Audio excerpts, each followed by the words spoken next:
Assalaamu calaykum. Gabadhan ardayda ay isku fasalka yihiin waa aysan waa ayna ku jeesjeesaan sababtoo ah waxa ay ka dhalatay qoys faqiira ah. Gabadha aabaheed waa naafo lug ayuu jiiska yahay. Ardayda ay isku fasalka yihiin waxay iska dhigayaan jiis si ay u matalaan socodka aabaheed oo kale.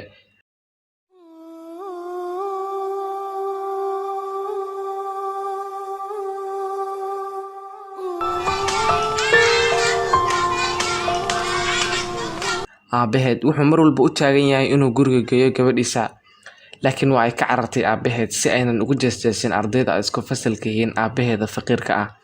Gabadhu waa ay weynaatay. Maalin maalmaha ka mid ah wuxuu aabaheed u soo gaday kabo cusub gabadhiisa. Kabihii ayay tuurtay iyada oo ku qaylinaysa, ilaa goorma ayay ardaydu iyasi doonaan, ilaa goorma ayaan sidaan sii ahaan doonaa. Waxay is arkeen arday isku fasal ahaayeen, wuxuuna u sheegay inuu xalfad leeyahay.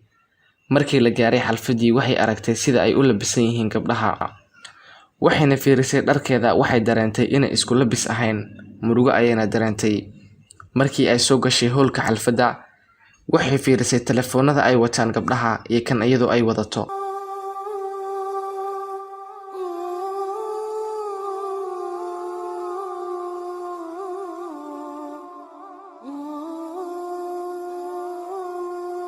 War ka mid ah gabdhihii ay isku fasalka ahaayeen ayaa biyo cabitaan ku shubtay gabadhii faqiirada ahayd. Ardaydu waxay bilaabeen inay ku ciyaaraan ayna ku jeesjeesaan.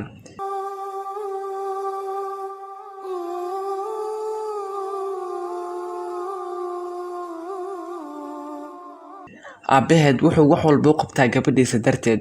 Sidii caadada ahayd, gabadhu waxay timaaday guriga, waxayna ku qeylaysay aabaheed iyada oo dhahaysa, ilaa goorma ayaan sidaan ahaan doonaa, ilaa goorma ayaan faqiir si ahaan doonaa, noloshan oo dhan waaba nacay. Waa ayna ka hor dhaqaaqday aabaheed. Ma oga shaqada uu aabaheed maalin walba qabto iyo dhibka uu ku jiro.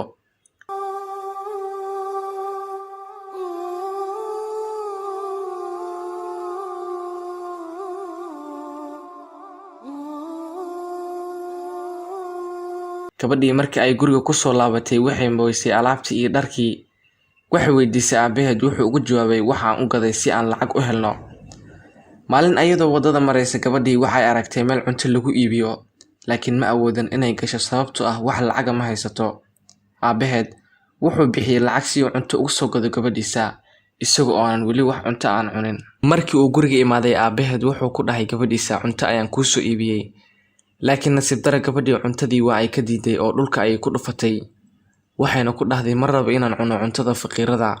Gabadhu marna kuma fikirin mana dareemin inuu aabaheed iyada darteed wax walba u sameynayo.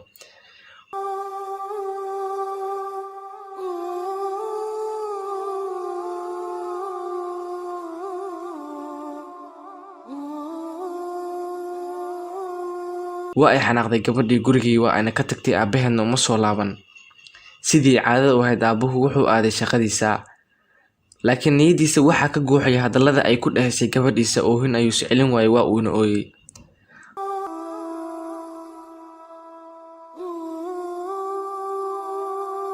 Aabaha isaga oo gaariga saaran ayaa wuxuu galay shil baabuur, dhulka ayuuna ku dhacay. Dadku waxay u cararayaan si ay u soo fiiriyaan waxa dhacay. Marka ay aragtay aabaheed oo dhulka yaalla waxay bilowday inay oyso.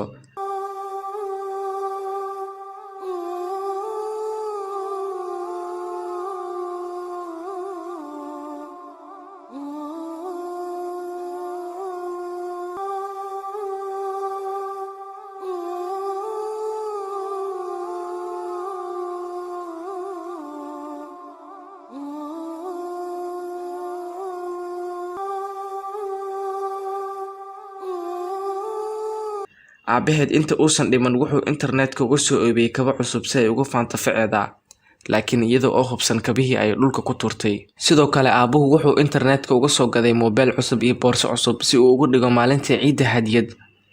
Aabuhu wuxuu soo iibiyay faranjeer iyo marwaxad iyo dhalo, laakiin taas ma aynan dhicin oo aabihii waa uu dhintay. Xitaa wuxuu u soo gaday mooto cusub si ay iskoolka uga aado. Markii ay guriga imaatay waxay bilowday inay oyso.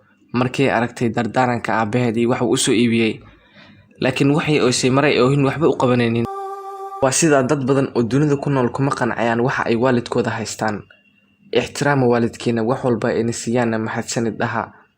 daawadayaal muuqaalkan sii share gareeya si ay u arkaan caasi waalideynka si ay ugu waana qaataan daawade hataad muuqaalkan ka heshay like saar, hataad channelka ku cusubtayna subscribe saar oo rukumo si ay ku soo gaaraan qisooyinka noocan oo kale aan soo galino barteena YouTube-ka. Wassalaamu calaykum.